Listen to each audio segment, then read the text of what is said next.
네, 안녕하세요. 반갑습니다. 오늘 지금 방금 소개받은 가천대학교 방사선학과 이영진이라고 합니다. 오늘 마지막 강의라고 들었는데, 네, 또 재밌게 한번 여러 내용들을 풀어가도록 하고요. 그리고 글로벌 캠퍼스에 올 때마다 저는 이제 인천 메디컬 캠퍼스라는 곳에 있는데 올 때마다 이제 학생들도 너무 밝은 것 같고, 네, 여러모로 이런 학업하기에 좋은 환경이지 않나 싶습니다. 그래서 굉장히 좋은 긍정적인 기운을 오늘 얻고 갈 거라고 생각이 들고요. 제가 오늘 준비한 강의는 건강을 지키는 눈, 진단 의료 영상의 세계라는 것입니다. 지난주에 이제 제 강의를 간단하게 소개를 이제 서정호 교수님께서 해주실 때 눈 건강 이렇게 말씀을 하셨는데 눈은 아니고요. 네, 말 그대로 진단 의료 영상에 대한 오늘 전반적인 소개에 대한 내용이라고 생각하시면 될 것 같습니다. 그래서 편안하게 한번 들어봐 주시면 좋을 것 같고, 네, 어느 병원일까요? 혹시 보셨을까요? 아, 네, 말씀해 주셔도 됩니다. 네, 가천대 길병원의 지금 모습이 보여지고 있는데, 길병원을 포함해서 대부분의 병원들은 이제 영상의학과나 회계학과라는 부서가 이제 있습니다. 주로 이제 이런 진단 의료 영상을 사용하는 곳이 대부분의 부서들 사용하지만 영상의학과랑 회계학과에서 많이 사용한다라고 생각을 해주시면 되고, 그 중에서도 오늘은 이제 영상의학과에서 사용되는 어떤 장치나 이런 영상 기법들에 대해서 한번 살펴보도록 하겠습니다. 네, 진단의료 영상기기 시장이 전 세계적으로 굉장히 빠르게 성장하고 있습니다. 2024년도에 글로벌 진단의료 영상기기 시장에 보면은 약 524억 달러 규모, 연평균 성장률은 7.7%로 돼 있다고 이제 보고되고 있습니다. 2037년까지 가게 되면은 약 1,300억 달러까지 빠르게 이제 성장할 수 있다라고 알려져 있고요. 그에 따른 주요 기술 및 제품 동향에 대해서 한번 살펴보면 먼저 첫 번째로는 인공지능 기술이 이런 진단 의료 영상에도 널리 사용되고 분석하는 솔루션에도 적용이 되고 있다라고 보시면 좋을 것 같고, 자, 두 번째로는 여러분들 다 많이 들어보셨을 것 같습니다. 엑스레이를 사용한 장비들이 약 40% 이상을 점유하고 있는 그런 특징들이 있다라고 봐주시면 될 것 같습니다. 그렇다면 진단 의료 영상을 우리가 어떻게 구분할 수 있는지에 대해서 한번 살펴보도록 하겠습니다. 크게는 두 가지로 구분을 할 수가 있습니다. 첫 번째는 해부학적인 영상이라는 것이 있고요. 두 번째는 기능적 영상이라는 것이 있습니다. 해부학적 영상이란 우리 몸 안에 있는 구조물들을 조금 더 세부적으로 관찰할 수 있는 장치들이라고 생각을 하시면 되고, 기능적 영상이란 이와는 조금 다르게 병변이 있는지 없는지, 기능을 하는지 안 하는지 이런 것들에 대한 유무를 평가할 때 보통 사용이 된다라고 보시면 될 것 같습니다. 그 중에서도 이제 해부학적인 영상을 오늘 좀 전반적으로 다룰 예정인데, 위쪽 줄에 있는 지금 일반 액성 검사부터 CT, 투시 조형, 혈관 조형, 윗줄에 있는 친구들이 이제 엑스레이를 사용한 어떤 영상 기기들이라고 생각을 하시면 될 것 같고, 아래쪽에 울트라사운드 초음파라든지 MRI는 엑스레이를 사용하지 않는 형태의 영상 장치들이라고 보시면 될 것 같습니다. 그래서 오늘은 이제 이런 것들에 대해서 중점적으로 살펴본다라고 생각을 해주시고, 다양한 영상들이 있죠. 근데 거의 비슷한 위치에서 지금 스캔을 한 영상으로 보이시죠? 머리 쪽을 다양한 방법들로 스캔한 영상들을 보여주고 있습니다.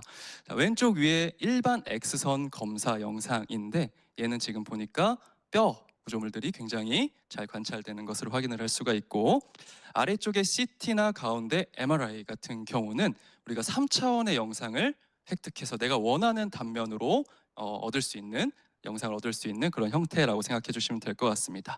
CT 같은 경우는 엑스레이를 사용해서 좀 빠르게 스캔할 수 있는 어떤 그런 방법이고요.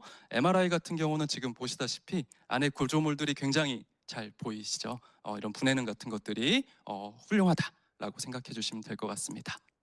오른쪽 위에는 뭐가 또 잘 보이실까요? 우리 혈관 같은 것들이 잘 보이시죠? 오늘 굉장히 복잡한 뇌혈관의 영상을 보고 있는데, 혈관에 조영제를 주입을 해서 이런 혈관들을 나타낼 수 있는 혈관 조영이라는 방법도 있고요. 자, 아래쪽에는 이제 아까 말씀드린 기능적 영상 방법 중에 펫이라는 기술로 영상을 획득한 형태라고 봐주시면 될 것 같습니다. 자, 이렇게 뭔가 같은 부위라도 다르게 영상이 획득된다라고 이해해 주시면 될 것 같고, 그렇다면 진단 의료 영상을 획득하는 목적은 무엇일까요? 한마디로 정의를 하면은 예쁜 영상, 즉 우수한 화질의 영상을 획득해서 조금 더 정확하고 빠르게 질병의 정보를 가져다 주는 것, 이것이 진단의료 영상을 획득하는 목적이라고 생각해 주시면 될 것 같습니다. 자, 지금 8개 영상들이 보이는데 다 흉부의 X선 검사 영상이라고 봐주시면 될 것 같고, 각각의 다른 질병들을 지금 나타내고 있습니다.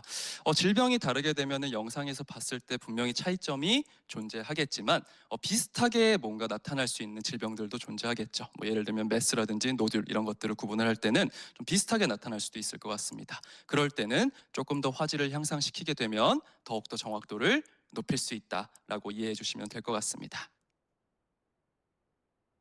그럼 이런 장치들의 기본 원리를 한번 살펴볼까요? 지금 환자가 누워 있죠. 누워 있고 맨 왼쪽부터 MRI 장치라고 써져 있고 맨 오른쪽에 초음파 장치라고 써져 있습니다. 이제 이런 것들에 대해서 한번 간단한 원리들을 살펴보면, 먼저 왼쪽부터 MRI부터 보시면 환자가 자석 안에 들어가게 됩니다.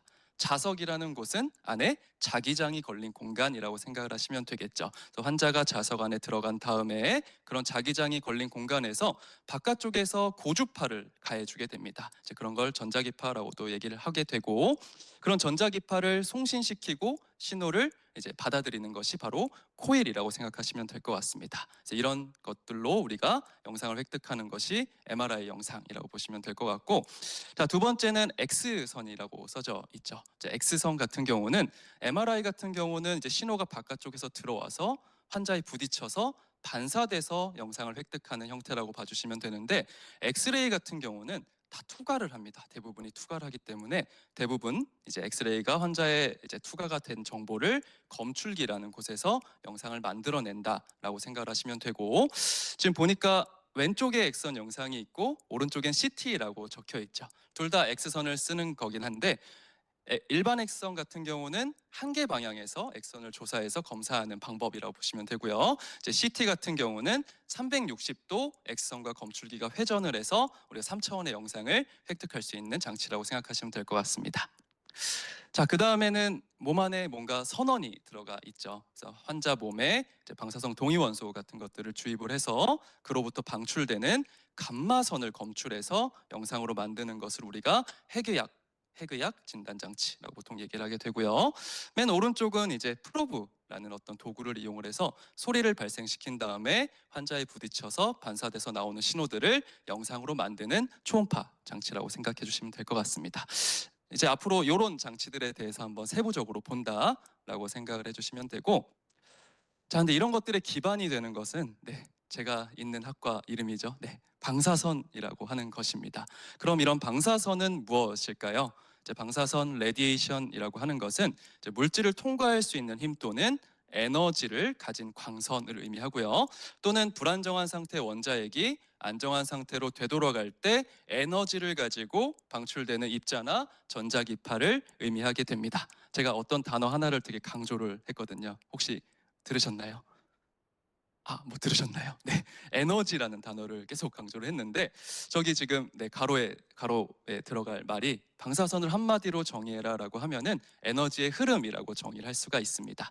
그래서 에너지라는 것은 뭔가 우리가 일을 할 수 있는 능력을 나타내죠. 그래서 일반적으로 줄이라는 단위를 사용을 하게 됩니다. 자, 근데 방사선 어떤 그런 학문의 입장에서 봤을 때는 이 줄이라는 단위가 너무 큽니다. 그렇기 때문에 여기에 맞춰가지고 우리는 일렉트론 볼트라는 단위를 사용을 하게 되고, 이걸 환산을 시키면은 1 일렉트론 볼트는 1.6 곱하기 10의 마이너스 19승 줄로 환산을 할 수 있다라고 생각해 주시면 될 것 같습니다. 자, 이런 방사선을 우리가 전구로 많이 묘사를 합니다. 그래서 전구 자체가 만약에 방사성 물질이다라고 하면은 그 빛이 날 때 빛을 내는 능력이 방사능이고 그 빛이 바로 방사선이다라고 이해해 주시면 편할 것 같고요. 자, 그렇다면 방사선을 어떻게 분류를 할 수 있을까요? 우리가 원천에 따라서 크게 자연 방사선과 인공 방사선으로 분류를 할 수가 있습니다. 이런 방사선이 우리 인체에 어떤 받는 양은 미리시버트라는 단위를 많이 쓰게 되는데, 자, 먼저 자연 방사선이란 우리가 자연에 존재하는 방사선을 의미하게 됩니다. 1인당 연간 자연 방사선의 양은 평균적으로 2.4 미리시버트 값으로 알려져 있고요. 이 자연 방사선은 이제 지역마다 다 다른 특성이 있기 때문에 우리나라 사람들 같은 경우는 한 3.0mV 정도 받는다고 알려져 있습니다. 이와는 다르게 인공 방사선이란 사람이 인위적으로 만들어낸 방사선을 의미하게 됩니다. 의료 방사선이 보통 여기에 속한다라고 봐주시면 좋을 것 같고, 흉부의 액성 검사 1회 시에는 약 한 0.1mV 값을 받는다라고 알려져 있고요. 근데 일반인이 이제 연간에 어느 정도 허용이 되는지를 나타내는 수치가 이제 법적으로 정해져 있는데, 그 수치는 1.0mV로 딱 규제를 하고 있습니다. 자, 그런데 여기서 좀 의문이 드는 게, 방사선을 사용해서 뭔가 작업을 하는 분들, 이런 분들은 이거보다 좀 더 넘을 수 있을 것 같은데라는 생각을 할 수 있겠죠. 그래서 이 수치가 약간은 조금 올라가 있다라고 생각하시면 됩니다. 작업 종사자 같은 경우는 1년에 최대 50mV까지 받을 수가 있고, 5년 동안에 연평균 20mV까지 받을 수 있다. 그렇게 정해져 있다라고 생각해 주시면 될 것 같습니다. 자, 이렇게 방사선의 뭐 여러 가지 특징들을 설명을 하는데, 장점들만 또 있지는 않겠죠. 우리 방사선 하면 먼저 뭐가 떠오르세요, 혹시?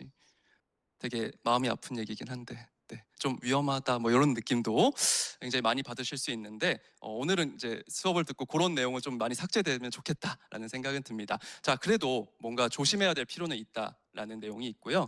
굉장히 유명한 노래죠.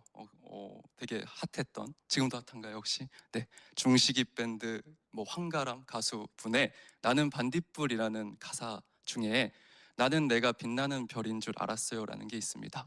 방사선 생각하면은 이거 완전 반짝반짝 빛만 날 것 같은데 라는 생각을 할 수 있지만, 뒤에 가사가 혹시 뭔지 아실까요? 뒤쪽에 나오는 좀 안 좋은 가사, 몰랐어요부터인데, 네, 몰랐어요 난 내가 뭐 벌레라는 것을, 이런 문구가 있습니다. 물론 벌레라는 게 뭐 엄청 나쁘다 이런 의미보다는 좀 이렇게 위험하다는 식으로, 네, 좀 생각을 해주시면 이 노래가 이제 방사선을 표현하는데 굉장히 좀 도움이 된다라고 생각이 들고요. 그래서 이제 우리가 이런 법적인 수치를 잘 안 지키고 무분별하게 사용했을 경우에는 여러 가지 피해들이 발생을 할 수 있습니다. 자, 왼쪽에 보시면, 네, 원전 사고, 1986년도에 체르노빌에서 발생한 원전 사고라든지, 아니면 2011년에 이제 일본의 후쿠시마에서 발생한 원전 사고, 이런 것들은 굉장히 돌이킬 수 없는 재앙이기 때문에 잘 관리를 해줘야 된다라고 생각을 해주시면 되고, 그다음 너무 무분별하게 막 사용을 했어요. 그러면은 인체에도 피해가 나타납니다. 네, 보이지 않는 위협이라고 써져 있는 방사선 장애들이 발생될 수 있다라고 봐주시면 되는데, 이런 방사선에 대한 영향은 우리가 크게 두 가지로 나타낼 수가 있습니다. 그래서 첫 번째는 결정적인 영향이란 게 있고요. 두 번째는 확률적인 영향이 있습니다. 두 가지의 가장 큰 차이는 뭐냐면, 역치값이 있냐 없냐의 차이입니다. 어떤 기준 선량이 있으면 그걸 넘어갔을 때 반드시 생기느냐, 아니면 확률적으로 생기느냐, 이런 차이를 가지고 우리가 두 개로 구분한다라고 봐주시면 좋을 것 같고, 그래서 결정적 영향이 이제 역치 선량이 있는 형태, 확률적 영향이 선량이 증가함에 따라서 그 확률이 증가하는 그런 형태라고 생각해 주시면 될 것 같습니다. 그래서 결정적 영향은 뭐 홍반이라든지 뭐 탈모, 뭐 피부 손상, 이런 것들이 들어가게 되고, 확률적 영향에는 우리가 잘 아는 암이나 백혈병 뭐 이런 것들이 속하게 된다라고 생각을 해주시면 될 것 같습니다. 다 이런 게 뭐랑 연관성이 있을까요? 우리 몸에 받는 피폭이란 것과 연관성이 있겠죠. 그래서 피폭을 우리가 익스포저라고 얘기를 하게 되는데, 정의를 하자면 방사선이 가지고 있는 높은 에너지가 원인이 돼서 인체에 피해를 주는 상황을 우리가 피폭이라고 하게 됩니다.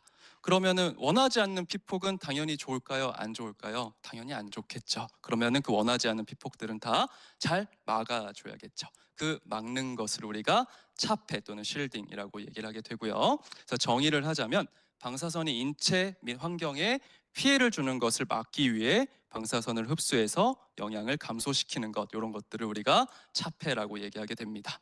자, 지금 보시면은, 네, 병원에 가서 뭔가 방사선 검사를 해봤을 때 선생님들께서 저렇게 뭐 치마 같은 걸 입고 있는 걸 보셨을 것 같습니다. 그래서 이런 걸 우리가 이제 앞치마, 납으로 이루어진 보통 앞치마, 에이프론이라고 얘기를 하게 되는데, 일반적으로 차폐 물질로 가장 많이 쓰이는 것이 납, 이라고 보시면 좋을 것 같고요. 왜 납이 많이 쓰이는가라고 하면은 먼저 차폐 효율이 굉장히 높은 편이고 가격도 저렴한 편이고 그다음 인체해를 또 최소한으로 끼칠 수 있기 때문에 납을 많이 사용을 하게 됩니다. 물론 이제 납도 인체해를 조금 끼칠 수도 있겠죠. 이제 이런 것들 때문에 이제 납으로 만들지 않는 차폐체들도 현재 개발이 되고 있다. 이렇게 생각을 해주시고요. 그래서 이렇게 방사선을 이제 막는 거, 네, 그런 거를 이제 전문 용어로 방어 또는 방호라고 얘기하게 되는데 그런 이런 원칙들이 있을 것 같습니다. 어떻게 하면 잘 막을 수 있을지에 대한 원칙. 그런 거는 우리가 어느 기관에서 권고를 하냐라고 하면은 국제 방사선 방호위원회라는 곳이 있습니다. 그곳을 우리가 ICRP라고 얘기를 하게 되고요. 자, 세 가지로 기본 원칙을 정해놨어요. 먼저 첫 번째로 행위의 정당화라고 되어져 있습니다. 얘는 뭐냐면 자 아래 지금 보시다시피 뭔가 방사선을 사용을 했을 때 이득이 피해보다 무조건 커야 돼요. 이제 이런 것들이 행위의 정당화라고 얘기하게 되고요. 만약에 암에 걸린 환자분들이 방사선 치료를 받습니다. 그랬을 때 엄청나게 높은 에너지를 쓰기 때문에 또 정상 조직에도 피해가 갈 수 있고 여러 가지 문제점이 생길 수가 있겠죠. 대신에 그만큼의 암이 치료되는 게 훨씬 이득이 크다라고 생각하면 이런 정당화가 이루어졌다라고 생각을 하시면 되고요. 그런 정당화가 이루어진 상황에서 최대한 합리적으로 달성 가능한 낱개 전략들을 사용해야 된다라는 것이 최적화입니다. 그래서 이런 걸 다시 말해서 방어의 최적화라고 얘기를 하게 되고요. 세 번째로는 아까 말씀드린 그런 법적인 수치들을 잘 지키는 거, 그런 걸 선량 한도라고 얘기하게 됩니다. 이 세 가지가 이제 방사선 방어 또는 방호의 기본 원칙이라고 생각을 하시면 되고, 그거와 관련된 원칙 중에 하나가 이제 RR라는 게 있습니다. 이제 요거는 외부로부터 방사선이 들어오는 것을 막는 3원칙과 관련이 있고요.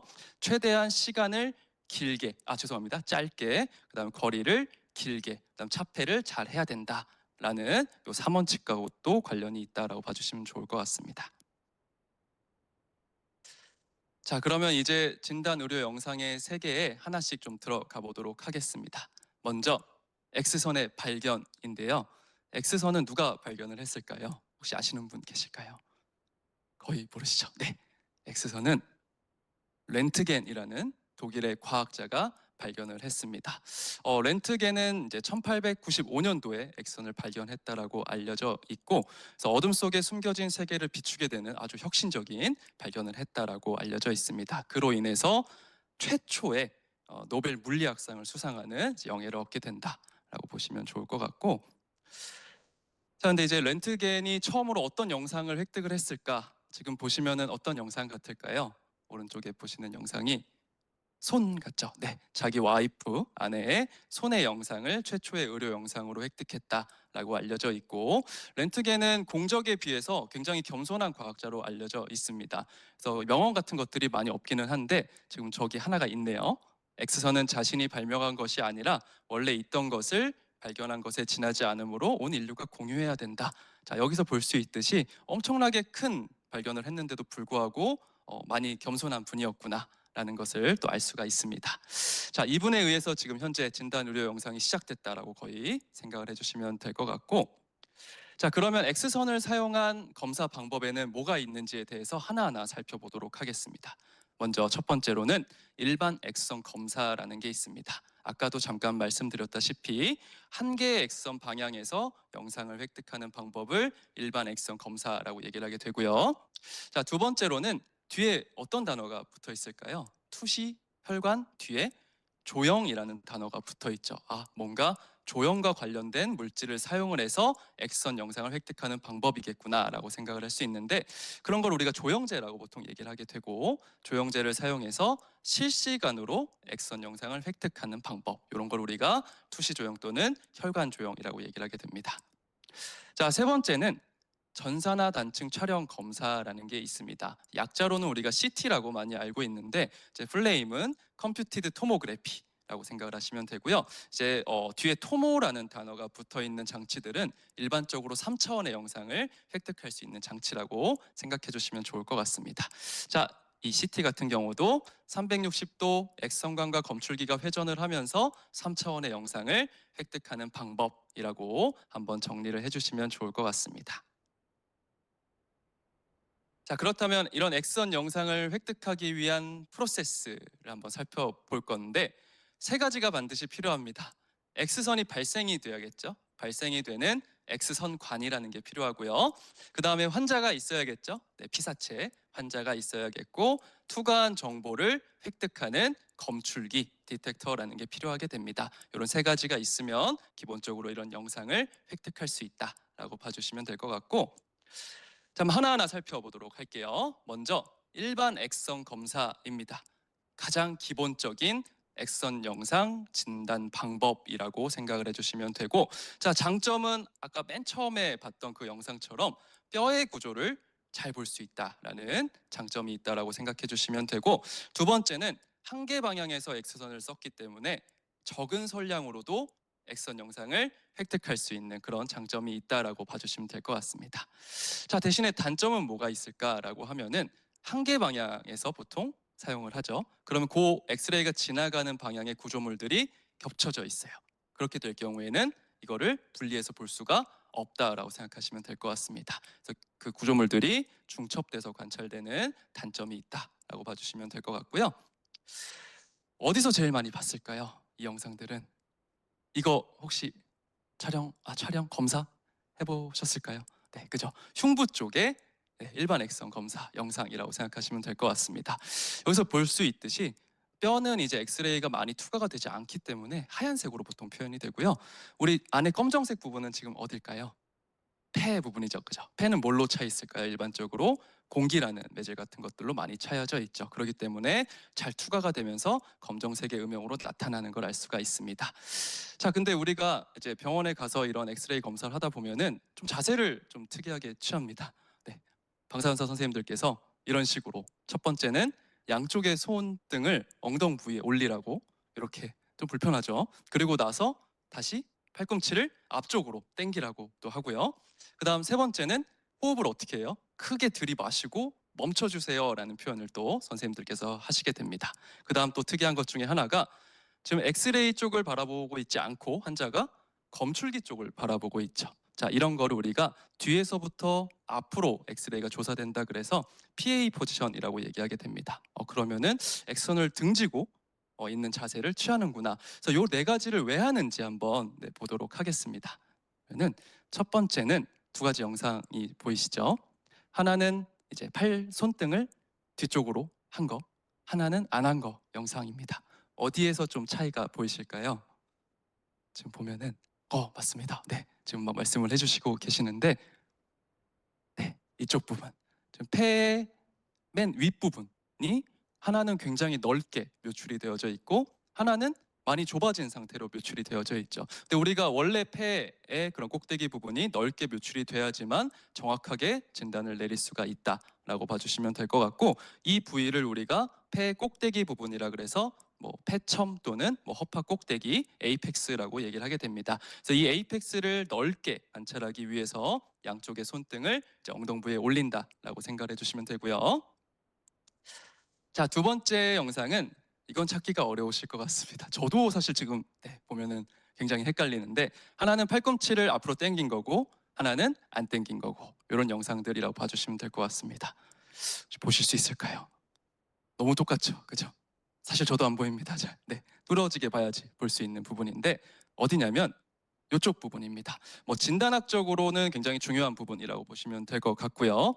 어디냐면 폐 쪽의 음영하고 어깨뼈 쪽의 음영이 겹쳐지냐 겹쳐지지 않느냐라고 보통 구분을 할 수가 있고, 팔꿈치를 앞으로 당겨야지만 이 두 가지가 잘 분리돼서 관찰된다라고 생각을 해주시면 될 것 같습니다. 지금 오른쪽 영상에서 빨간색 화살표로 표시된 부분, 저 부분이 지금 어깨뼈가 같이 겹쳐져서 나온 부분이라고 생각을 하시면 되고요. 그래서 이런 것들 때문에 팔꿈치를 또 앞으로 당기게끔 자세를 취한다라고 생각해 주시면 되고, 세 번째는 아마 잘 보실 수 있을 것 같습니다. 너무 차이가 크죠? 어떤 게 가장 차이가 날까요? 그러니까 그죠? 지금 말씀하신 부분이 뭐 갈비뼈 부분일 수도 있고 가로막 부분일 수도 있고 뭐 등등의 부분일 것 같습니다. 자, 하나는 들숨 후 멈춘 상태에서 영상을 획득한 거, 하나는 호흡 조절을 하지 않고 영상을 획득한 형태라고 봐주시면 될 것 같습니다. 가장 특별하게, 가장 명확하게 보이는 곳은 지금 폐 쪽의 넓이 부분입니다.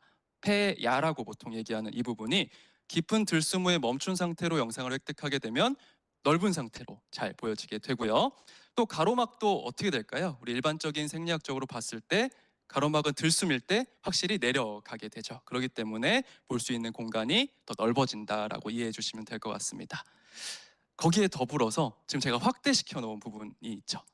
뭐가 좀 다르지 않을까요? 두 개 보니까 하나는 안쪽에 막 미세한 어떤 구조물들이 보이는 것 같고, 하나는 그게 잘 관찰되지 않는 것 같고.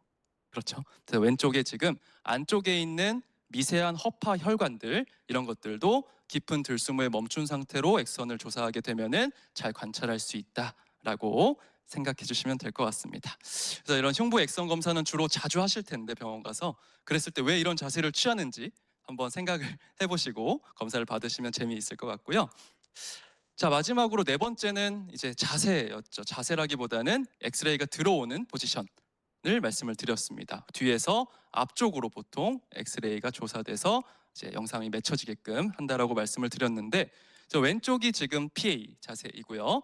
반대로 앞쪽으로부터 들어가서 엑스레이가 뒤쪽으로 통과가 되는 것을 반대로 AP 자세라고 얘기하게 됩니다. 자, 그랬을 때 무슨 차이가 혹시 느껴지실까요? 보시니까 지금 무슨 사이즈라는 단어도 보이고, 네.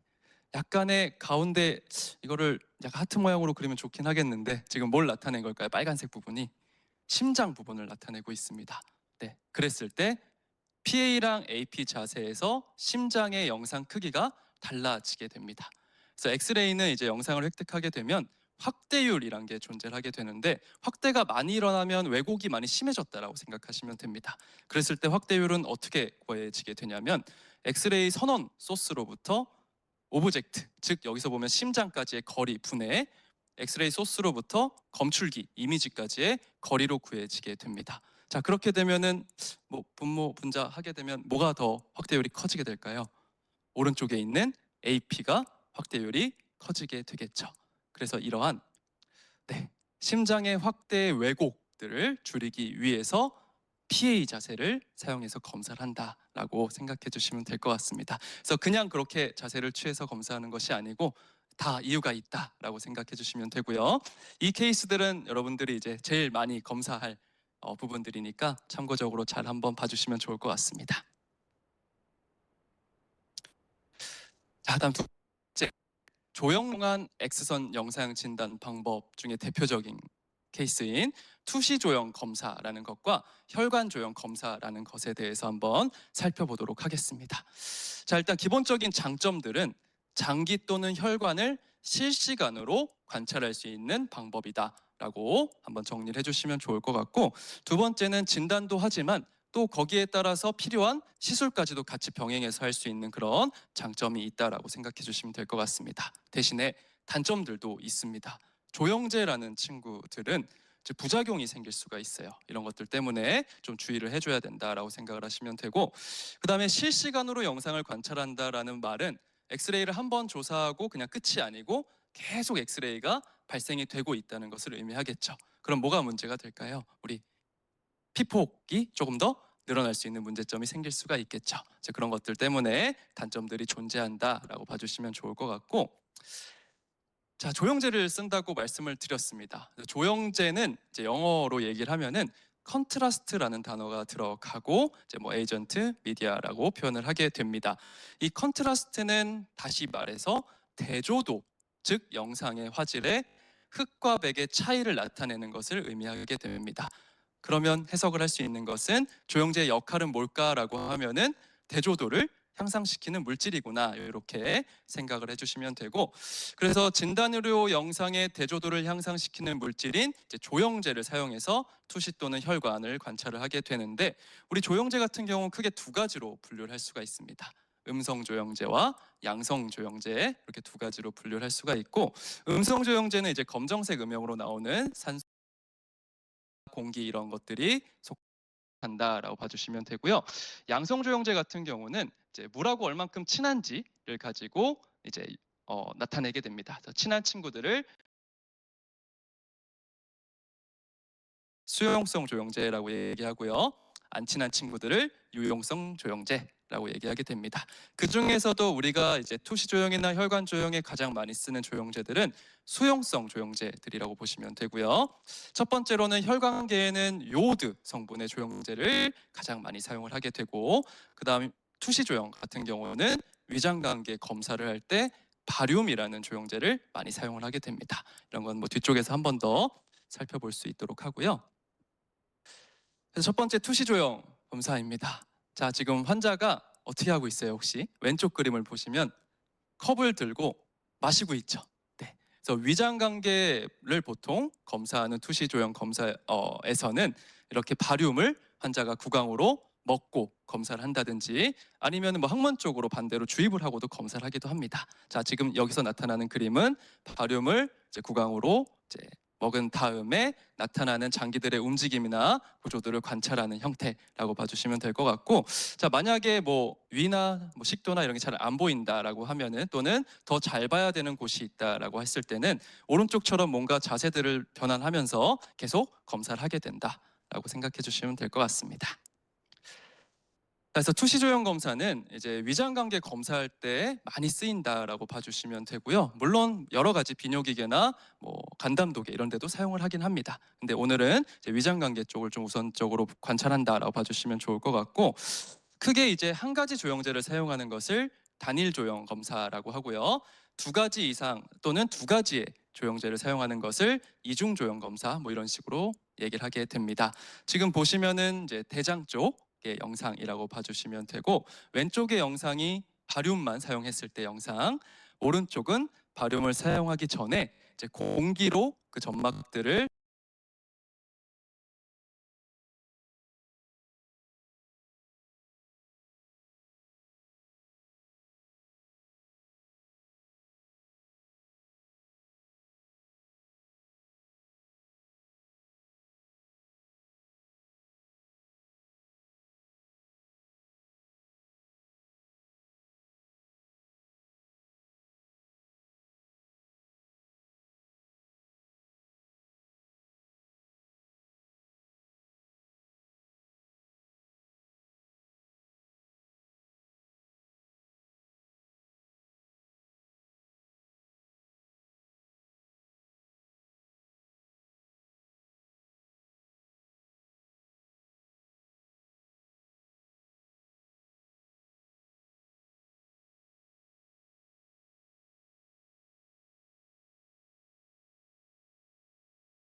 연기를 하다가 뇌혈관 쪽에 어떤 병변을 가진 환자가 이제 찾아와서 뭔가 시술이 이루어져야 되는 상황이 있습니다. 그랬을 때 이제 인턴분한테 사타구니 쪽에 털을 쉐이빙해라라고 이제 요청을 했는데, 그 인턴이 기억나실까요? 인턴이 맞아요, 네, 머리를 다 밀어버려서, 네, 물론 그런 케이스가 거의 없겠지만 뭐 그런 또 네, 안타까운 일을 드라마로 묘사했던 것이 있습니다.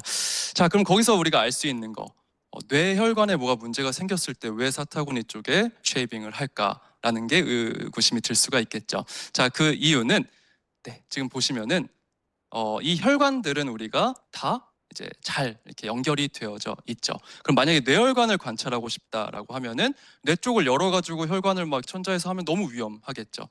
그러면 가장 뇌혈관 쪽에 뭔가 도달하기에 안전한 쪽을 천자를 해서 뇌혈관에 도달한 다음에 거기서 조영제를 넣어서 검사하면 좋겠다라고 생각하신 분이 있습니다. 그분이 이제 저기 계시는 셸딩거라는 분이고요. 그래서 이런 테크닉을 우리가 셸딩거법이라고 얘기를 하게 되는데, 보통은 뇌혈관을 관찰을 할 때는 이제 넙다리 쪽에 동맥을 천자를 한 다음에 거기에 이제 가이드 와이어라는 철사로 안내를 해주게 되고, 그것을 통해서 이제 카테터가 들어가서 내가 원하는 위치에 조영제를 탁 넣어주게 되면은 그 부분만 영상이 나타나는 이런 형태를 셸딩거법이라고 하게 되고, 지금 모든 혈관 조영술은 거의 이런 식으로 사용이 된다라고 생각해 주시면 될 것 같습니다.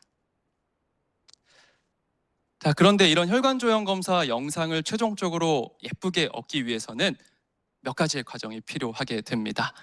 그래서 그런 것들을 우리가 디지털 감산 혈관 조형, DSA라고 보통 얘기를 하게 되고요. 그 과정에 대해서 간략하게 한번 살펴보면, 첫 번째는 그냥 엑스레이 조사에서 영상을 획득을 합니다.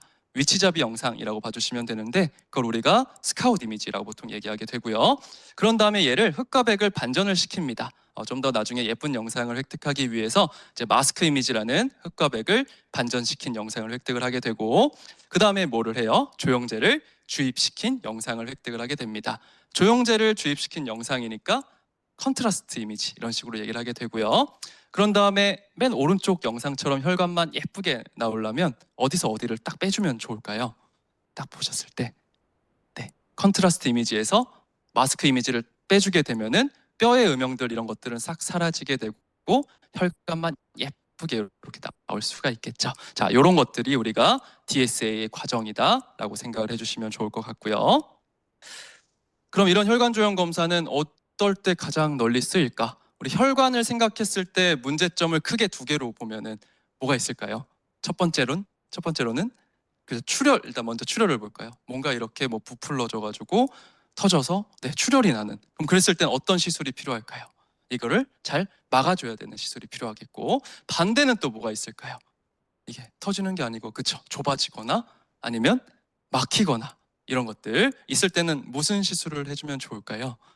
넓혀주거나 개통시켜주거나. 자, 요럴 때 보통 우리가 혈관 조영술을 시행한다 라고 생각을 하시면 되고, 아주 대표적인 지금 출혈성 병변입니다.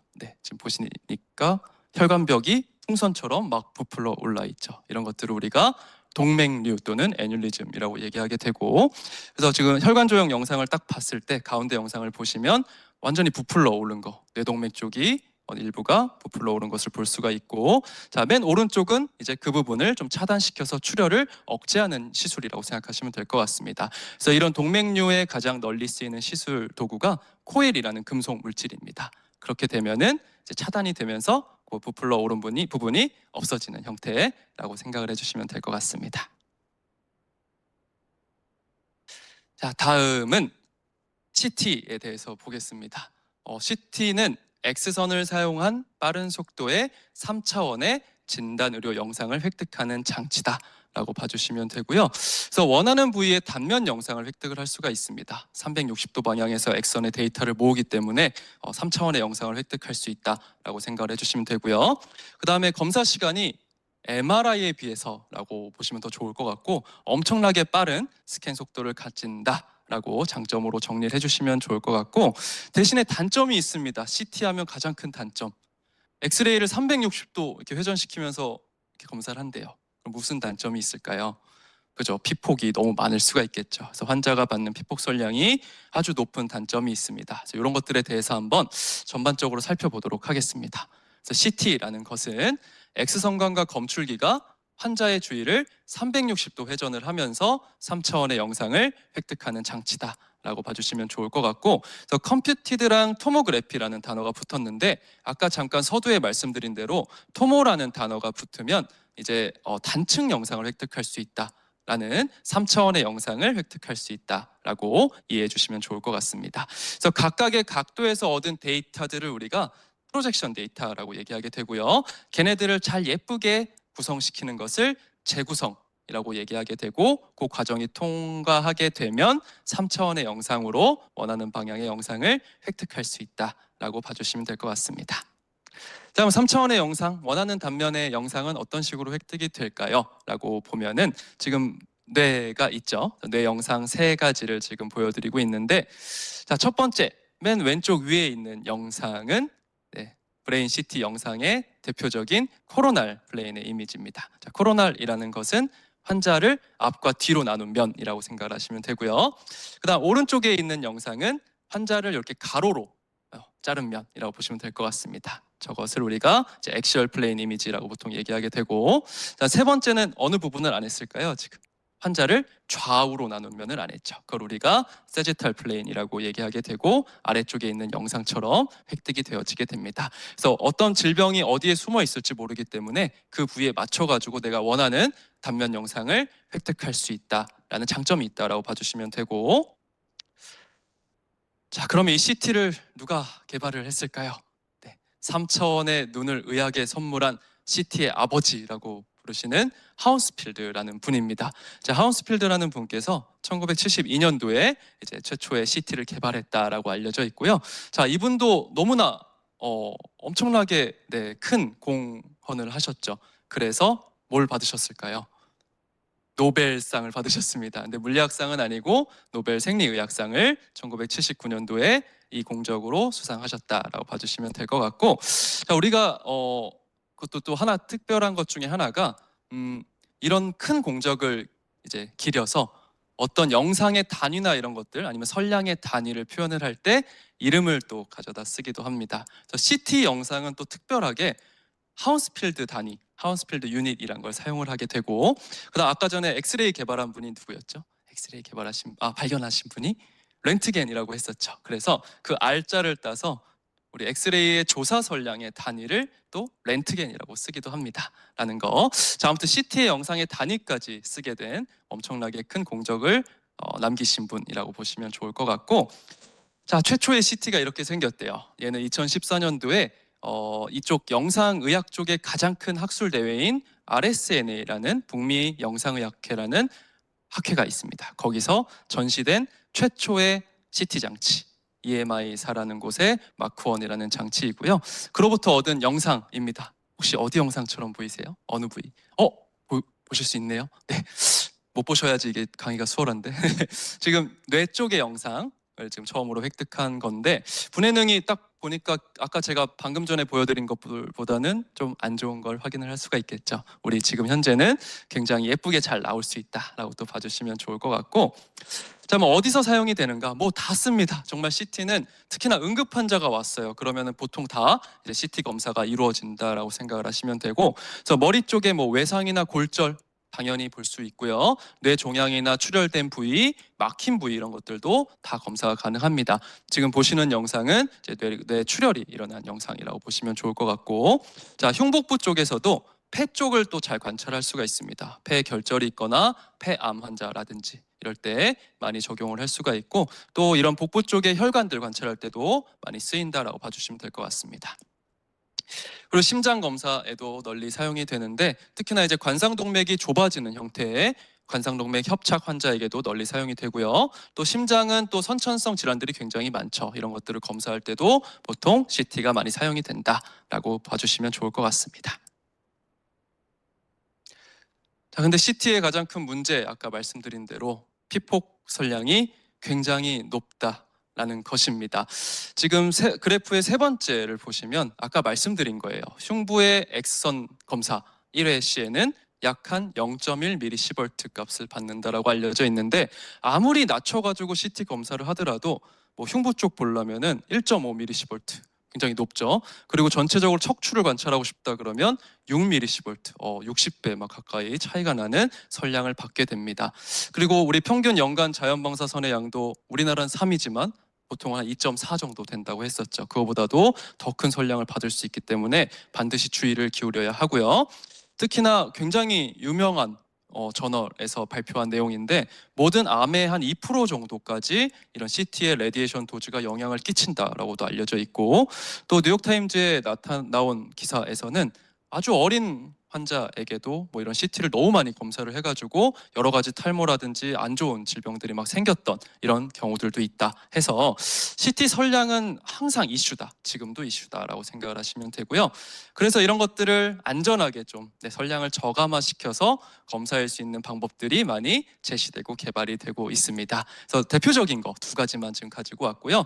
첫 번째로는 역시나 인공지능 기술을 또 활용을 할 수가 있습니다. 이걸 어디서 쓰냐라고 하면은 여러 가지에 쓰일 수 있겠지만 처음에 쓰였던 곳은 재구성을 할 때, 3차원의 영상을 만들 때, 이럴 때 이제 딥러닝이라는 인공지능의 어떤 한 파트의 기술을 써서 왼쪽에 있는 영상을 오른쪽처럼 예쁘게 만드는 그런 케이스들도 있었고, 자, 두 번째는 최근에 이제 가천대에서도 좀 밀고 있는, 그리고 전 세계적으로도 너무나게 핫한 반도체가 또 있죠. 이런 반도체 물질을 검출기로 사용을 해서 좀 더 영상을 예쁘게, 저설량으로도 영상을 예쁘게 만드는 기술들도 개발이 되어지고 있습니다. 그래서 가장 많이 쓰이고 있는 물질이 CGT라는 반도체 물질입니다.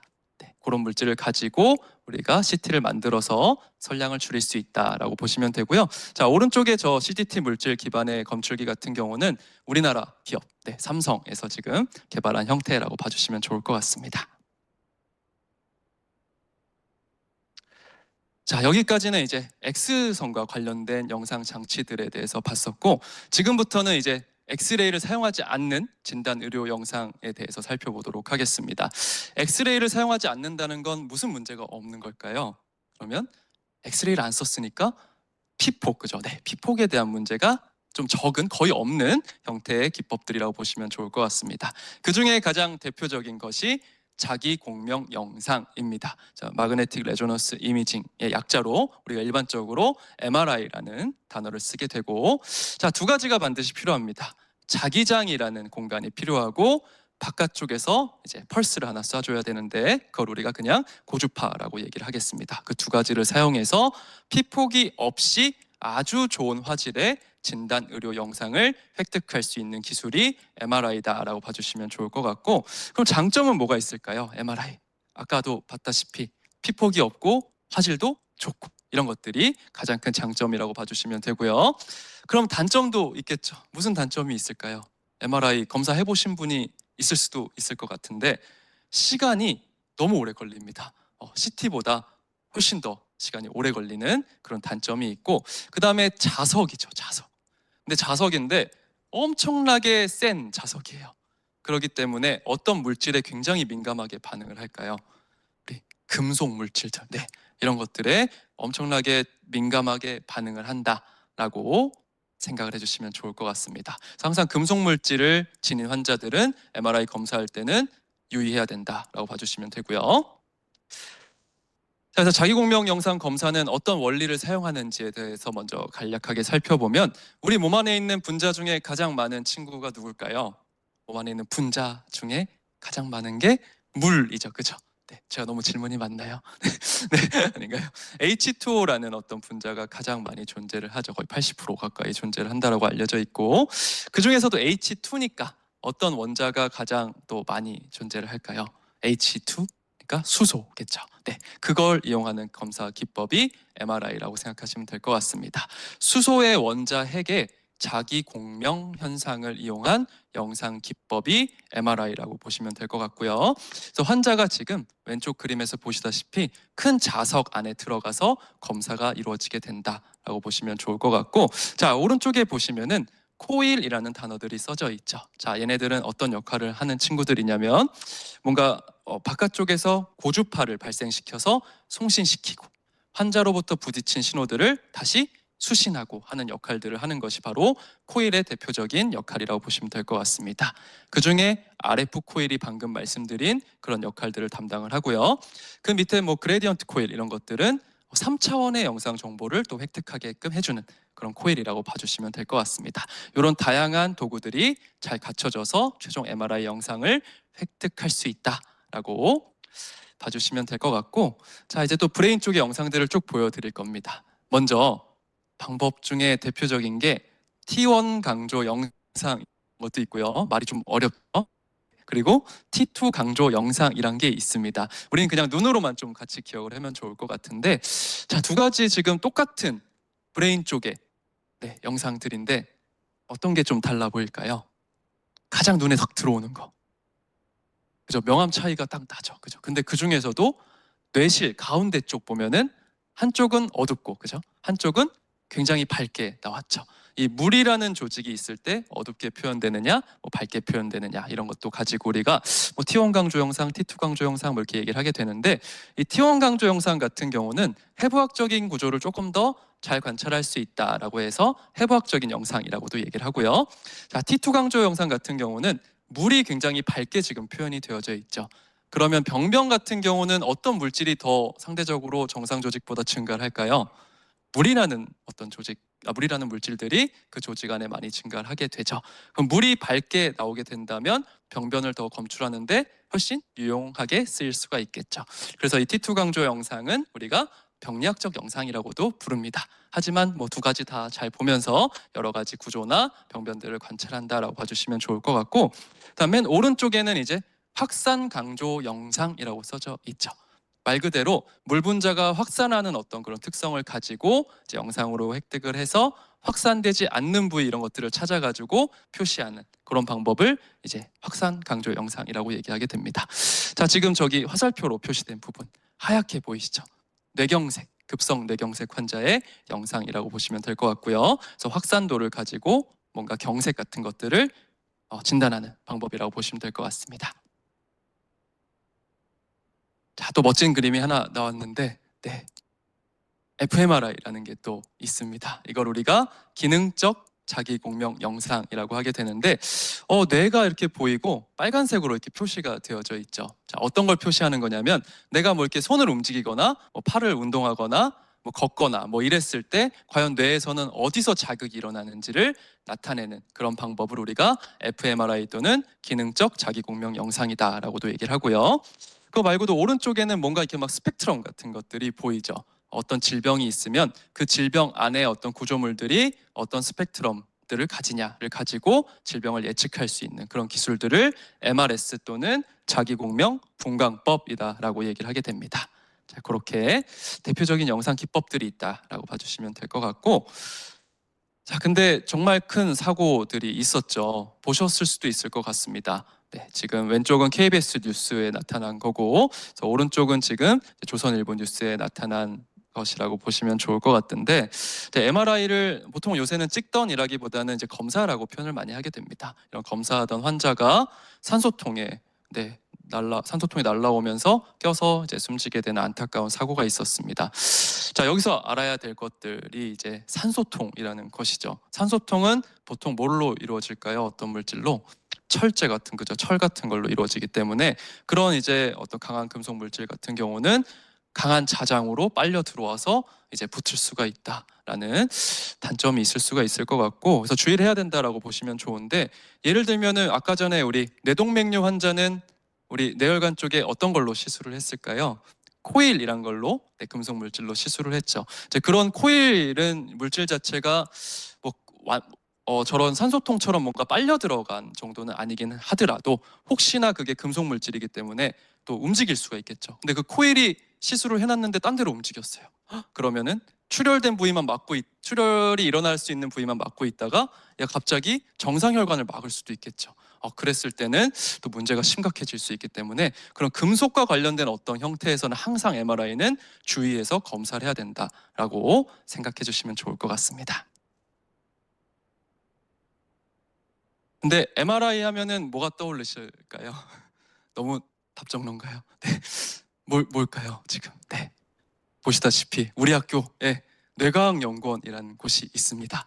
이 뇌과학연구원에서 전 세계 3곳밖에 없는 아주 초고자장의 MRI를 개발했다라고 봐주시면 좋을 것 같고, 뉴스에서 많이 보셨을 것 같습니다. 그래서 이런 뇌과학연구원에서도 MRI를 개발하는데 많이 힘을 쓰고 있다라고 봐주시면 될 것 같은데, 지금 써져 있는 대로 초고자장이라고 하고 11.74 테슬라라고 적혀져 있죠. 이 테슬라가 보통 자기장의 단위라고 생각을 하시면 되고요.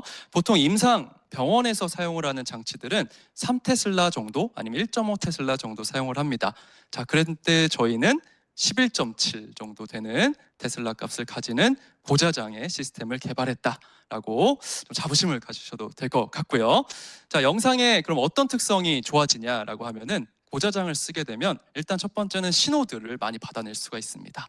그러면 너무 좋겠죠. 두 번째는 그만큼 또 분해능을 좋게 만들 수가 있어요. 그럼 3테슬라나 1.5테슬라보다는 훨씬 더 좋은 분해능의 영상을 획득할 수 있다라고 봐주시면 될 것 같고, 그래서 우리 지금 인체에 적용하기는 지금 현재 조금 어렵고 원숭이 뇌 영상을 처음으로 획득을 했습니다. 그랬을 때 뭐 7테슬라, 뭐 3테슬라보다 훨씬 더 뭔가 또렷하게 보이는 것들을 확인을 할 수 있다라고 해서 우리 좀 자부심을 가져도 좋겠다라는 말씀을 좀 드리고요. 일단 CT랑 MR을 이제 좀 정리를 해놨습니다. 좀 헷갈리시는 분들이 있어서 CT랑 MR의 어떤 특징들이 다른지에 대해서 정리를 해놓은 표이고요. 한 줄 요약 부분만 좀 보면은 CT 같은 경우는 빠르고 그리고 고밀도, 뼈나 폐 이런 조직에 적합한 특성이 있다라고 봐주시면 좋고, 응급 상황이나 외상 환자들은 대부분 다 CT 검사를 통해서 수행을 한다라고 봐주시면 좋을 것 같습니다. 대신에 단점을 안 적어놨는데 가장 큰 단점은 이제 피폭 선량에 대한 우려가 있다라는 거, 그런 것들 생각을 해주시면 되고요. 그다음 두 번째 MRI 같은 경우는 신경계나 연부 조직 이런 것들에 대한 미세한 구조를 관찰할 때 널리 쓰인다라고 봐주시면 되고, 미세한 구조니까 분해능을 굉장히 좋게 만들 수 있다라고 생각해 주시면 될 것 같습니다. 대신에 뭐가 문제일까요? MRI는 그죠? 비용도 있고, 그리고 시간도 오래 걸리고 금속 물질 이런 것들에 대한 영향이 좀 크다라고 봐주시면 될 것 같습니다. 이런 장단점들을 한번 정리를 해봐 주시면 나중에 이제 병원에 갔을 때 CT 한번 검사해 볼까요? 라고 하게 되면 이런 것 때문에 검사하겠구나. MRI는 비용이 좀 높으니까 자꾸 물음표가 자꾸 이렇게 뜨는 경우들이 있습니다. 그렇게 됐을 때 이런 것 때문에 검사할 수도 있겠구나. 한번 생각해 보실 수도 있지 않을까 싶습니다. 자, 이제 마지막입니다. 많이 피곤하시죠? 네. 그래도 너무 다 밝게 지금, 온라인 분들은 제가 잘 못 보고는 있지만 너무 앞에서 밝게 해주셔가지고 되게 긴장 많이 했었는데 지금 편하게 좀 수업을 하는 것 같습니다. 자, 마지막은 이제 초음파 검사입니다. 소리라는 걸 사용을 하는데 초음파니까 우리가 들을 수 있는 주파수보다 더 많은 진동수를 가진 소리를 사용해서 우리 몸 안의 구조물들을 실시간으로 검사할 수 있는 장치를 또는 검사를 초음파 검사 장치라고 하게 됩니다. 자, 장점은 소리 쓰는 거죠. 당연히 뭐가 없을까요? 엑스레이랑 다르게 피폭 없이 간편하게 영상을 획득할 수 있는 장점이 있다라는 거. 두 번째는 움직이고 있는 장기에 이렇게 묘사하는 게 굉장히 좋습니다. 그리고 반복해서 검사하기도 쉽고라는 장점이 있다라고 봐주시면 되고, 대신에 좀 단점이 있는 게 안쪽 우리 몸 안에 가스나 공기 이런 것들이 있으면은 검사하기가 제한이 된다라는 단점이 있고요. 그다음 해상도가 약간은 떨어집니다. 처음 보면 이게 어디 영상인지 조금 어려운, 제가 수업할 때도 사실 처음에 이렇게 전제 조건을 이제 깔고 합니다. 너네 어려울 거야 이런 식으로 할 정도로 좀 이렇게 관찰이 어렵다라는 단점이 있다라고 보시면 되는데, 우리가 병원에서 한 번쯤 검사해 보셨을 수도 있을 것 같아요. 그리고 보신 분들이 대부분일 것 같아요. 근데 저런 걸 쓰죠. 지금 이렇게 그림에 있는 프로브라는 친구를 사용을 하게 됩니다. 이 프로브의 역할은 뭐냐면 소리를 발생시키고 환자에 부딪혀서 반사돼서 나오는 신호를 영상으로 만드는 그런 역할을 하는 것이 바로 프로브라고 생각을 하시면 되고요. 근데 종류가 여러 가지가 있지만 대표적인 거 3개를 가지고 왔습니다. 첫 번째는 선형 프로브라는 거가 있고요. 두 번째는 볼록형 프로브라는 게 있고, 세 번째는 부채꼴형 프로브라는 게 있습니다. 자, 영상에서 봤을 때는 뭐가 달라 보이실까요, 혹시? 3가지 영상이. 물론 위치나 이런 건 다 다른 곳이고 모양이 좀 달라 보이지 않나요? 선형 프로브로 했을 때는 무슨 모양이에요, 영상이? 직사각형 모양으로 이렇게 나오고, 볼록형은 정말 볼록하게 이렇게 나오고, 부채꼴은 맨 위쪽이 가장 좁고 완전히 퍼지게 되는 부채꼴 모양의 영상이 나타나게 됩니다. 자, 이런 목적하는 부위에 따라서 프로브의 종류를 다르게 사용한다라고 생각을 하시면 되고요. 또 아시면 좋은 것 중에 하나가 이 음파의 특징 중에 하나는 주파수가 올라가게 되면 그만큼 투과하는 깊이는 짧아지게 됩니다. 그 말인즉 내가 이 피부랑 가까운 곳에 있는 장기를 검사해야 된다라고 하면 주파수를 올려가지고 검사해야 되고, 반대로 좀 깊숙하게 있는 곳에 있는 장기를 검사해야 된다라고 하면은 상대적으로 낮은 주파수를 사용을 해야겠죠. 뭐 이런 특징들이 있다라고 생각을 하시면 좋을 것 같고, 자, 맨 왼쪽은 선형 프로브로 얻은 영상인데 지금 갑상샘의 영상입니다. 네, 잘 안 보이시겠지만 갑상샘과 가운데 CA라고 써져 있는 곳이 목동맥이 같이 나타난 영상이고요. 자, 그랬을 때 지금 갑상샘은 피부랑 가장 가까이 있는 장기죠. 그럼 이 선형 프로브는 주파수가 어떨까요? 굉장히 높은 주파수로 이루어져 있다라고 생각을 하시면 되고, 자, 반대로 볼록형 프로브는 지금 리버, 뭐 키드니 이렇게 써 있네요. 다 뭘까요? 복부 쪽에 있는 어떤 장기들이라고 보시면 되겠죠. 표재성 장기보다는 조금 더 깊숙하게 빔이 들어가야지만 검사가 가능한 형태라고 봐주시면 될 것 같습니다. 자, 그랬을 때 선형 프로브보다 볼록형 프로브가 주파수가 더 상대적으로 낮게 구성이 된다라고 봐주시면 되고요. 자, 부채꼴형 프로브는 지금 영상을 보실 수 있을까요? RV, LV, RA, LA라고 써져 있는데 저 어디 나타낸 걸까요? 4개 챔버들. 심장 맞습니다. 네, 심장을 지금 나타낸 영상이라고 보시면 되고, 자, 왜 심장은 저렇게 좀 작아 보이는 저런 부채꼴형 형태의 프로브를 사용하는가라고 하면은 심장은 어디에 둘러싸여져 있을까요? 우리 심장이라는 것은 갈비뼈에 거의 다 이렇게 둘러싸여 있죠.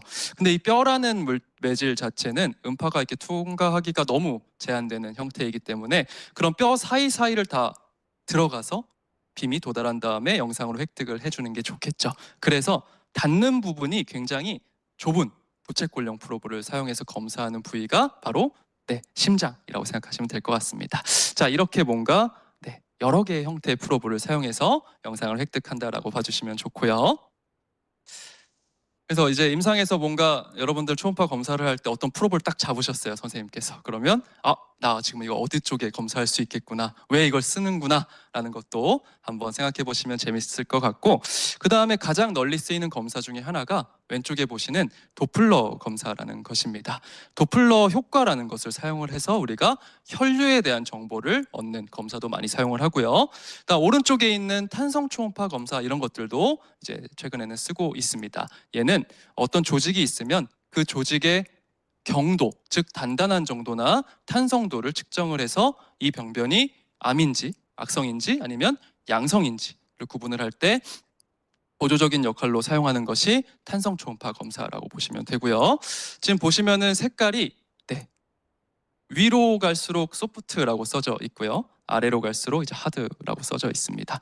파란색 부분이 많으면 단단한 조직이 많은 거고, 빨간색 부분이 많으면 조금 더 부드러운 조직이 많은 거고. 그래서 두 가지의 병변이 있는데, 오른쪽 영상, 흑백 영상을 보시면 뭔지 좀 애매하죠. 이게 양성인지 악성인지 애매했을 때 탄성도를 측정해 보니까 위쪽은 단단한 게 훨씬 많이 나왔고, 아래쪽은 이제 초록색 부분이니까 조금 덜 단단한 어떤 종양이겠구나 해서 보조적인 역할로 위에가 암일 확률이 있겠구나, 이제 암 조직이 좀 단단한 경우가 많으니까 아래쪽은 양성 종양일 수도 있겠구나, 뭐 이런 식으로 검사하는 방법을 탄성 초음파라고도 합니다.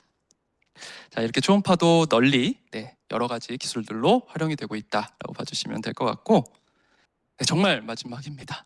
정말 마지막은 제가 이런 거 진짜 못하는데 약간 일화를 하나, 신화를 하나 소개를 해드리고 마치도록 하겠습니다. 초음파의 용어와 관련된 신화가 하나 있는데요. 예전에 옛날에 숲속에 에코라는 요정이 살고 있었다고 합니다. 근데 그 에코는 제우스의 와이프인 헤라의 저주에 걸려서 이제 말을 못하게 됐고, 대신에 메아리 부분, 즉 마지막 부분 있죠. 저희가 뭐 할까 그러면 할까 요것만, 메아리만 들려줄 수 있는 저주에 걸렸다라고 합니다. 그러던 중에 숲속에 엄청나게 멋진 잘생긴 청년이 있었으니 그의 이름은 이제 나르키소스라는 청년이 있었습니다. 그래서 이 에코가 나르키소스를 첫눈에 딱 보고 반해서 이제 고백을 하였지만 이 나르키소스가 거절을 하게 됩니다. 그로 인한 이제 시련과 뭐 상처로 나르키소스를 계속 바라만 보면서 이제 야위어서 죽어가게 됐는데 그 죽으면서 이제 메아리로 남기게 됐다라고 하는 신화가 있습니다. 네, 어떻게 연결이 되냐? 초음파가 소리죠, 그죠? 뭔가 소리. 그리고 환자를 부딪혀서 반사돼서 메아리처럼 돌아오는 소리. 그래서 초음파 영상을 우리가 얘기를 할 때 에코라고 표현을 많이 합니다. 에코가 강하다라고 하면은 밝게 나왔다 이런 식으로 표현을 하게 되고요. 에코가 뭐 낮다 또는 약하다라고 하면은 좀 어둡게 나온 그런 형태들을 얘기하게 됩니다. 자, 이거 제가 만들어낸 얘기는 아니고 신화의 얘기니까 한번 궁금하신 분들은 찾아보셔도 좋을 것 같고요. 그다음 나르키소스 같은 경우는 이제 우리 나르시즘 이런 거 아시죠? 네, 그거와 관련된 또 일하니까 한번 검색해서 보시면 재밌으실 것 같습니다. 네, 이렇게 해서 전체적인 이제 진단 의료 영상에 대해서 한번 살펴봤습니다. 네, 네, 강연을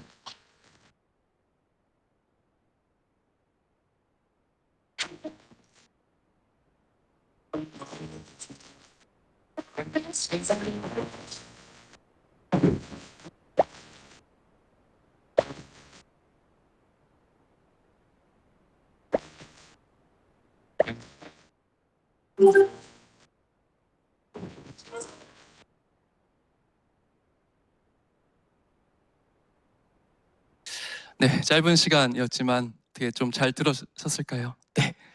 그래서 강의에 대해서 한번 궁금한 내용 있으신 분들은 좀 편하게 질문 부탁드리겠습니다. 네. 먼저 오늘 좋은 강연 해주셔서 감사하다는 말과 함께 질문 드리겠습니다. 교수님께서는 딥러닝과 머신러닝을 이용한 분할 분류 노이즈 제거 연구를 하시는 것으로 알고 있습니다. 일반적인 데이터를 다룰 때와 달리 방사선 사진 데이터를 다룰 때 겪는 특별한 어려움이 있는지 궁금합니다. 네, 제 연구까지 봐주셔서 너무 감사드립니다. 일단 의료 영상에서 또 중요한 화질 요소 중에 하나가 이제 노이즈라는 친구가 있는데 이 노이즈가 많아지게 되면은 진단의 정확도나 이런 것들이 많이 떨어지게 되는 특징들이 있습니다. 그래서 이런 노이즈들을 줄이는 게 아까 말씀하신 분할이나 분류 이런 데도 큰 영향이 있을 수가 있고요. 그래서 노이즈를 줄이는 딥러닝과 머신러닝 기술에 대한 연구들이 굉장히 활발하게 수행이 되고 있다라고 봐주시면 좋을 것 같고, 근데 이 노이즈는 선량하고도 연관이 있습니다. 아까 말씀드린 선량이 적게 되면 그만큼 영상의 화질 중에 노이즈가 많아지게 됩니다. 그렇기 때문에 이걸 다 연관성 있게 잘 관찰을 해야 된다라는 생각이 들고요. 그래서 어려운 게 뭐가 있을까라고 생각을 해봤는데 이게 환자한테 이제 환자 영상을 사용하는 거니 만약에 딥러닝이나 머신러닝 이런 기술을 활용하게 되면 정답인 영상이 있어야겠죠. 그럼 노이즈 측면에서 봤을 때 정답인 영상은 선량을 엄청나게 많이 준 영상이 노이즈가 적어지기 때문에 정답 영상이 될 수가 있는데 그렇게 환자한테 적용을 하게 되면은 또 피폭에 대한 문제가 있기 때문에 이제 이런 것들은 잘 좀 관리를 하면서 이제 정답 영상을 만들고 사용해야겠다라는 말씀을 드리고 싶습니다. 네, 혹시 대답이 되셨을까요? 네. 네. 안녕하세요, 교수님. 질문 드리겠습니다. 의학 다큐나 드라마를 보면 CT나 MRI 같은 영상 기법이 특히 뇌과학 분야에서 핵심적으로 활용되는 장면이 많은데요. 교수님께서는 진단 의료 영상 분야가 앞으로 어떤 영역으로 더 확장되길 바라시는지 혹은 개인적으로 더 주목받았으면 하는 분야가 있으신지 궁금합니다. 네, 좋은 질문 감사드립니다. 아까 또 슬기로운 의사생활도 얘기했었는데 여러 가지 뭐 뇌 쪽을 말씀을 해주셨지만 뇌과학뿐만 아니고 역시나 인공지능이 굉장히 핫한 기술인 것 같습니다. 어쨌든 엑스레이나 이런 것들을 사용하게 되면 선량에 대한 이슈들이 계속 남기 때문에 이제 인공지능 기술들을 적극적으로 활용하게 되면 확실히 이런 선량에 대한 이슈들을 줄여나갈 수 있겠구나라는 또 생각이 들고요. 그다음에 아까 또 뇌과학연구원에서 개발한 뭐 그런 아주 좋은 초고해상도를 얻을 수 있는 장치들. 근데 이런 것들도 항상 비용적인 측면도 같이 따져봐야 되긴 합니다. 그래서 그런 비용적인 측면들을 잘 고려하면서 우리 개발을 해나간다면 또 저희가 나중에 이제 병변들을 더 잘 검출할 수 있지 않을까라는 생각이 듭니다. 네. 네. 네, 안녕하세요, 교수님. 준비해주신 강연 정말 잘 들었습니다. 저는 컴퓨터공학과의 연유성이라고 합니다. 최근 일상생활에서 접할 수 있는 가구나 물건에서 라돈이 검출되는 사례가 많이 있는데요. 일상생활에서 라돈 노출을 예방하기 위해 어떤 실천 방안을 고민해 볼 수 있을지 여쭤보고 싶습니다. 네. 진단 의료 영상 쪽은 아니지만 그래도 관련이 있는 분야라고 또 생각이 들고요. 좋은 질문 감사드리고요. 최근에 이슈가 있었죠. 최근에 뭐 침대에서 이제 뭐 라돈이 검출된다, 매트리스에서 뭐 이런 것들로 굉장히 또 불안함을 가진 일반인들이 많았던 것 같습니다. 물론 진짜로 검출된 그런 부분들에 대해서는 뭐 이제 어디서 보통 이제 이런 것들을 관리하게 되냐면 원자력 안전위원회라는 곳에서 많이 관리를 하게 됩니다. 그래서 이런 매트리스 같은 것들을 뭐 수거해서 뭐 처리해야 되는 그런 과정들이 많이 진행이 된 걸로 또 알고 있고, 그러고 나서 평가를 또 이제 안전재단이라는 곳에서 해봤는데, 그랬을 때 우리가 1년 내내 침대에서 생활을 한다라고 가정을 해도 평균적으로 한 0.15mS 값 정도 그렇게 받는다라고 알려져 있다라고 보고가 되었고, 그건 아까 제가 말씀드린 일반인의 일단 법적인 허용 선량 1mS보다도 훨씬 낮은 수치이기 때문에 뭐 지금은 그래도 안전하지 않을까라는 생각이 들고요. 그래도 뭔가 계속 깨림칙하고 평가하고 싶다라고 하면은 우리 기관 중에 한국원자력안전기술원이라는 킨스라는 기관이 있습니다. 거기에 이제 라돈 측정기 같은 것들을 이제 무료로 배송시켜서 사용할 수 있게 해주는 그런 것도 있고, 또는 이제 오늘도 연이 됐는데 저한테 연락을 주시면 됩니다. 저희 학과에도 이런 라돈 측정기나 이런 것들이 다 잘 있기 때문에 주시면, 아니면 제가 출동을 하겠습니다.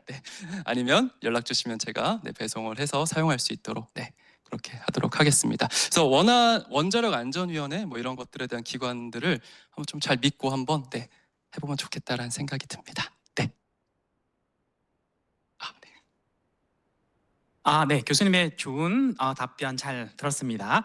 자, 이어서 저희 온라인 웹엑스로 들어온 학생들 질문이 두 가지가 있는데요. 첫 번째 이제 강소연 학생의 질문입니다. 강소연 학생은 조기 진단을 위해서 반복적인 CT 촬영이 필요한 경우 환자의 방사선 피폭을 어떻게 최소화하나요? 라고 질문하고 있습니다. 네, 답변 드리겠습니다. 너무 좋은 질문이시고요. 반복적인 CT 촬영 검사가 필요한 경우라고 되어져 있는데, 최근에는 아까 말씀을 다 드리진 못했지만 그런 저설량과 관련된 프로토콜들, 그 다음에 시스템들이 아주 잘 개발이 되어져 있습니다. 근데 그래도 뭔가 이제 걱정될 수 있는 부분이 있을 수 있을 것 같은데, 그건 이제 의료진이 정말 잘 판단을 할 수 있을 거라고 생각이 듭니다. 이런 법적인 선량 아니면은 아까 말씀드린 장애가 나타날 만한 그런 선량들을 넘어가지 않게끔 잘 관리를 하고 이렇게 리커멘데이션을 할 수 있을 거기 때문에 그렇게 좀 진행을 하면 좋을 것 같고, 최신의 기술들은 그래도 저설량적인 부분을 잘 관리해주고 있다라고 생각해 주시면 좋을 것 같습니다. 네, 답변 감사합니다. 자, 두 번째 김영욱 학생 질문입니다. 항암 치료도 방사선을 이용하는 걸로 아는데 피폭의 원리를 활용한 것일까요? 라는 질문입니다. 역시 좋은 질문이시고요. 제가 사실은 방사선 진단 영상은 제가 그래도 많이 공부를 했는데 치료 쪽은 아직 정확하진 않을 수 있을 것 같습니다. 치료는 또 방사선 치료는 다른 분야라서 그래도 아는 범위 내에서 한번 말씀을 드리면, 역시 방사선을 이용을 합니다. 전자선 뭐 이런 것들 이용을 해가지고 치료를 하게 되는데, 또는 요새는 굉장히 핫한 또 주제가 있습니다. 중입자, 뭐 양성자 이런 것들을 사용해서 암을 치료하게 되는 그런 형태도 있습니다. 근데 결론적으로는 지금 질문자께서 말씀해 주신 대로 방사선의 형태를 이용하는 거기 때문에 당연히 피폭의 우려가 있고, 그래서 방사선 치료의 가장 큰 핵심은 뭐냐면, 암 조직, 그리고 내가 치료를 원하는 조직은 최대한의 선량이 도달하게 하고, 대신에 주변의 정상 조직에는 이런 선량들이 최소로 들어가게 하게끔 하는 기술이 이제 가장 핵심이고 메인이다라고 생각을 해주시면 될 것 같습니다. 그래서 이런 원리는 비슷한데 그런 기본 틀을 잘 이해해 주시면 좋겠다라는 말씀드립니다. 네, 감사합니다. 사실 이 교수님이랑 사전 토크할 때 대기실에서 저희가 이제 지난주였죠? 건강을 지키는 눈이라고 해서 안과 혹은 눈 건강인가 했는데 교수님이 이제 너무나 잘 설명해 주시더라고요. 이런 것처럼 이제 우리 진단 의료 영상의 세계를 새롭게 알게 되었는데요. 자, 오늘 이영진 교수님이 전해주신